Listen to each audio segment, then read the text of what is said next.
Maher.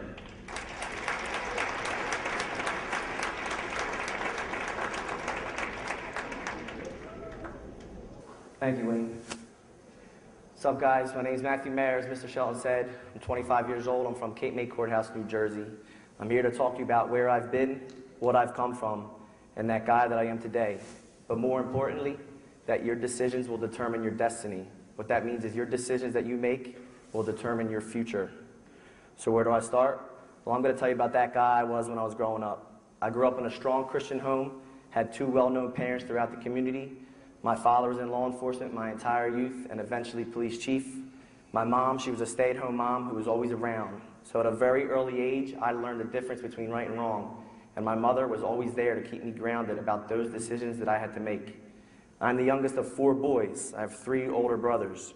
They're my big brothers, my friends, and my competitors. The all-American family, most would say. Anybody in here with several siblings knows that kind of environment creates competition. Well, I learned this at a very early age, 3 to be exact. I remember playing soccer up several years with my big brothers who were 5 and 8 respectively, and with the big kids. I began to excel quickly due to this competitiveness and playing up.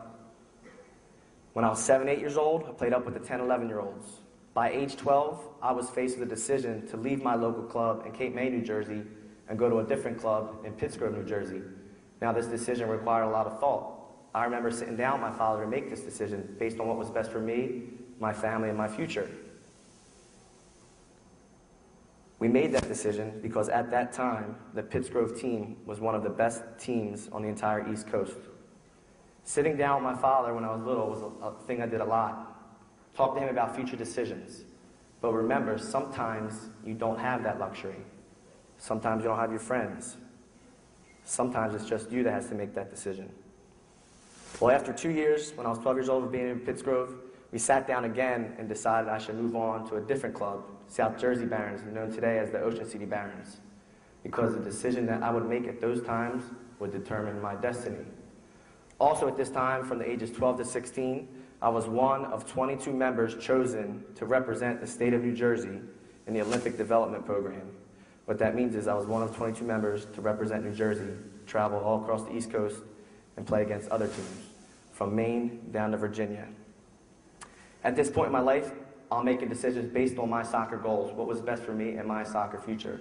I was that guy, that young local star coming up, and it felt good. I was making good decisions, and I was having fun doing it. But the best part about it, my brothers, my parents were proud, and they were enjoying that success with me. As I entered into high school, there was a lot of talk about how I would do at that level. There was a lot of speculation and pressure. But this motivated me in a good way because I was that guy everybody was talking about. I played both basketball and soccer my freshman and sophomore years and excelled very quickly. Going into my junior year, I was that guy to lead both varsity basketball and varsity soccer. In my junior year soccer season, I scored 32 goals with 17 assists, leading the area, leading South Jersey, and eventually being named the area's MVP. Also, as a junior, I was named first team All-South Jersey, All-Conference, and All-State teams. I'm the only person in my school's history to do so as a junior. I also played basketball in my junior year, started point guard, led the team to a South Jersey championship, and eventually a state championship. With these accomplishments in my junior year, I lived up to that guy, that star status. In my senior year soccer season, I only played 7 games, but I scored 20 goals with 11 assists. I again led the basketball team to a back-to-back South Jersey championship. I played basketball, and I liked it, and I enjoyed it, and even though I excelled at it, my love for soccer, all the decisions I were to make in the future were based on what was best for me and my soccer future. Due to my soccer performance in my senior year of high school at Middle Township, I earned myself an athletic scholarship to attend Temple University. Again, another decision I sat down with my father to make based on what was best for me and my soccer future. As I entered into college, again I was labeled that guy, that incoming freshman, that top recruit, expected to excel. And I did just that. At the end of my freshman year, I was named to the Atlantic 10 Conference All-Rookie team. Now don't get me wrong, I sat in an auditorium just like this, went to high school, was in college now. I went out, I made good decisions, I made some bad decisions, but during this whole entire time, I felt untouchable. Nothing can go wrong.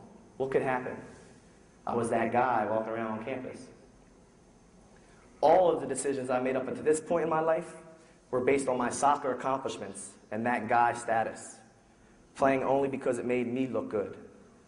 Well, it wasn't until the middle of my sophomore year in college that I realized there was more to life than just being that guy. My oldest brother suddenly passed away in December of 2005 at the age of 28 years old, leaving behind a 4-month-old daughter. So instead of going home for my sophomore winter break, relax, get my mind off school, I went home to a funeral.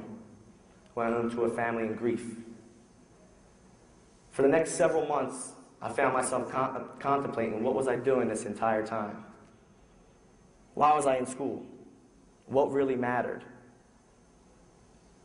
I came back that spring semester in my sophomore year, and I realized I could take this soccer thing to the next level. One of my older brothers at this time was doing so, playing professional soccer, and he helped me realize I could do that as well. Going into my senior year at Temple University, I was named team captain. I led the team in goals as a defender, and I eventually earned all Soccer 7 All-Star honors in the Philadelphia region. My dream of playing professional soccer almost became real in January of 2007 when I was drafted first round, 9th pick overall in the college player draft to Miami FC. Draft was in January. The team wanted me to report in March, leave school early, but I had to graduate in May. Again, another decision I ran by my family, but at this point, and as you guys know, we're becoming young adults. We have to start making our own decisions based on what we think is best for us. Well, I did just that. I opted to stay in school and get my degree because I realized that was the best thing for me at that time.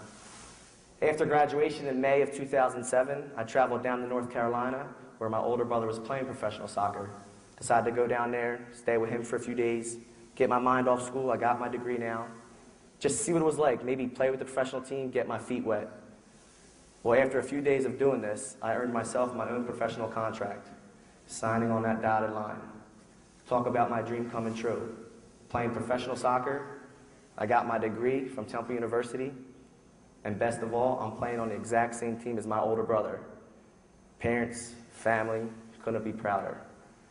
Toward the end of this 2007 season in North Carolina, I was once again drafted to play in the MISL, which is the Major Indoor Soccer League. I was drafted first round, 2nd pick overall to the New Jersey Ironmen. Has anybody in here ever heard of the Philadelphia Kicks?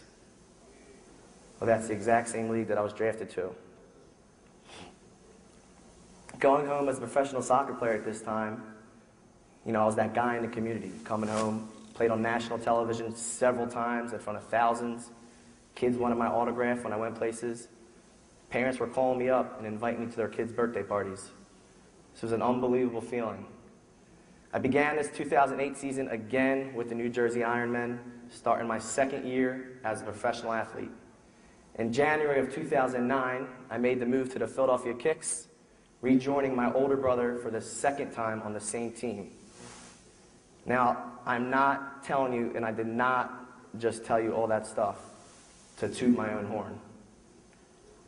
But I wanted to let you guys know where I've been, what I have come from, and that guy that I used to be. Here I am in Philadelphia, living with my older brother, playing professional soccer. Things couldn't be better. But all that was about to change.